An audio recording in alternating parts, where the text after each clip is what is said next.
Maayong hapon, aniyan nato ang Love Radio News. Hatod ka nato sa ADJ and R Pest Control. Adlaw nga Martes, pitsa din sa sa buwan sa September. Ana sa 15 ka mga graduates gikan sa nagkadaiyang colleges o universities sa Davao Region. Ang nahimong top-notcher sa September 2025 Social Workers Licensure Examination o SWLE. Si Desiree Revilla Alimbon, nagikan University of Mindanao o Davao. Ang nahimong top 1, isunda ni June Haylene Villarta, taga Ateneo de Davao University, isip top 2. O nagtabla sa top 3 sila Aileen Maoti o Jaylo Tanodra nga puro gikan Davao.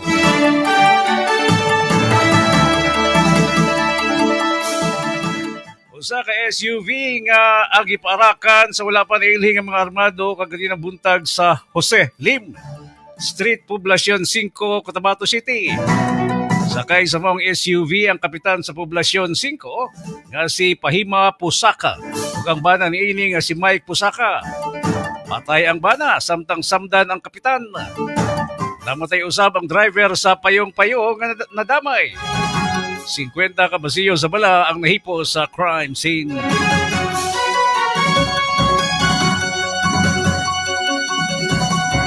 Solo flight nagyadto ni Vice President Sara Duterte ang budget deliberation karong buntag.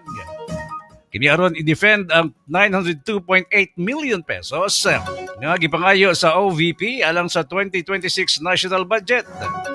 Samtang giklaro ni Vice Chairperson sa House Committee on Appropriations Representative Jose Pepito Alvarez nga dili tinuod nga wala gisipot ni VP Sara ang budget hearing niadtong Biyernes.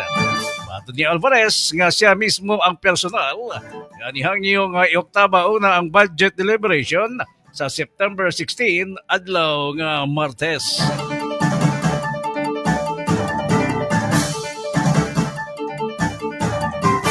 Giingon ni Vice President Sara Duterte nga nakabalo na si President Bongbong Marcos kung kiunsa pagbaboy ang kwarta sa nasod base sa budget apan naghulat pa kuno kini og independent commission nga maoy mo imbestiga. Ini ang nahimong komento ni VP Sara mahitungod sa tukod ni Marcos og ICI. Dugang sa Vice Presidente nga ulahin ang tanan o basin wala na mahitabo sa pagkaso ilang House Speaker Martin Romualdez o kay Ako Bicol Party List Representative Zaldi Co. Human ni Senador Rodante Marcoleta, si Senador Bato de la Rosa na pod ang nakalalis ni Senate President Tito Soto sa Senado. Bato de la Rosa nga dili ang magmukhang noontime TV show ang ginutuki sa Senado ilabi na nga seryoso ang isyu nga ilang ginaduso. Kinihuman nga giingon ni Soto nga gimmick lang ang mapandaot sa minority sa iyaha mahitungod sa pagkustudiya sa kanhing DPWH District Engineer na si Bryce Hernandez. Naa sa 200 sa grupo ang laumang musalmot sa ipahigayong trillion peso march sa EDSA People Power Monument sa Domingo, September 21, isip kabahin sa pagprotesta batok sa korupsyon. Apil din ang nagkadaiyang church leaders, student organizations, political parties ug civil society groups. Dungan niini ang anibersaryo sa pagkakadeklara sa martial law sa ilawom sa liderato ni kanhing Ferdinand Marcos Sr. Doon na usap ipahigayong liyog protesta sa parehong adlaw sa Luneta Park. Pag-ilis sa liderato sa Kongreso, madayon na kuno ugma sa pag-abri sa sesyon. Kusog ang ugong-ugong nga si Deputy Speaker Faustino Boji D na taga 6 District sa Isabela ang muhulip. Una naman nga nigawas ang pangalan nila Ronaldo Puno, Vincent Franco Duque Frasco, Toby Tiangco, o Alfredo Albi Benetis alang sa maong posisyon.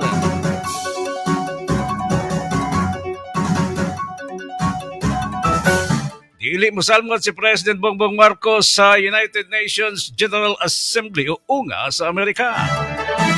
Ang UNGA kay mao ang nagatuki sa patakaran sa organisasyon kung asa ang tanang miyembro nga mga nasod niini apil ang Pilipinas kay pwede nga makigdiskusyon may tungod sa nagkadaiyang isyu. Komento sa mga netizen, basin na maulaw mosalmod si Marcos gumikan sa grabing korupsyon sa iyahang administrasyon. O doon na po kini komento nga basin mahadlok si Marcos nga pagbalik niya, dili na siya ang presidente.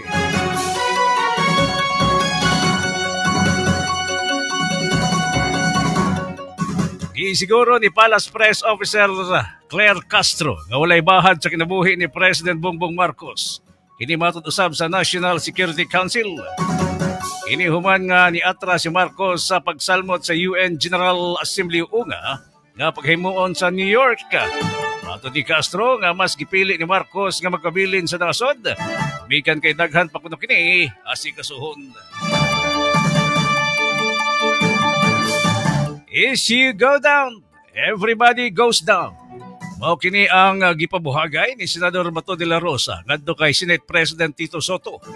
Sentimento ni Senador Bato nga masakitan siyang ginahimo lang tuta o itoy ni House Speaker Martin Romualdez ang ilang leader. Apan gilimod kini ni Soto og giingon nga si Martin ang iyahang tuta.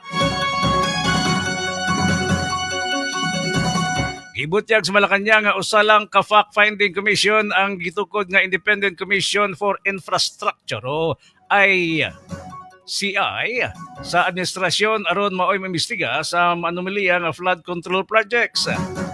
Apan kung hatagan kuno og gahom sa Kongreso ang ICI nga musilot sa mga nalambigit, kinahanglan nga himuon kini nga urgent bill.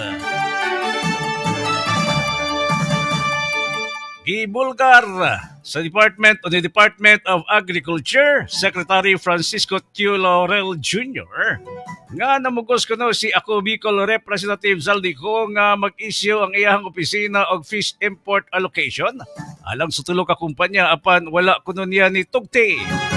Dugang ni Laurel nga gipugos kuno siya nga muhatag kay Ko og 3,000 ka container sa isda. Wa pa'y tubag si Ko sa giingon ni Laurel.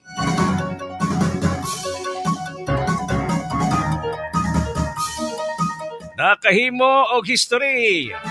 Ang ipahigayong 2025 bar examinations human kini naka-record og taas nga ihap sa mga test finishers. Matod sa Korte Suprema, anaa sa 11,425 examinees ang nakahuman. Ingon sa opisina sa Supreme Court nga anaa sa 13,193 ang nag-apply sa bar exam karong tuiga. Ipahigayon ang exam sa 14 ka local testing center sa tibuok nasod. Isip kabahin sa inisyatibo sa Korte Suprema nga i-regionalize o i-digitalize ang tulo ka adlaw nga exam.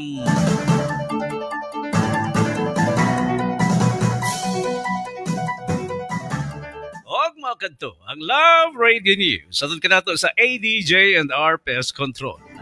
Ako, si Ruben Casanova Jr. Protektahi ang inyong panimalay batok sa mga peste o termite sama sa anay. Ang anay, doon ang kini kapasidad nga muhinay-hinay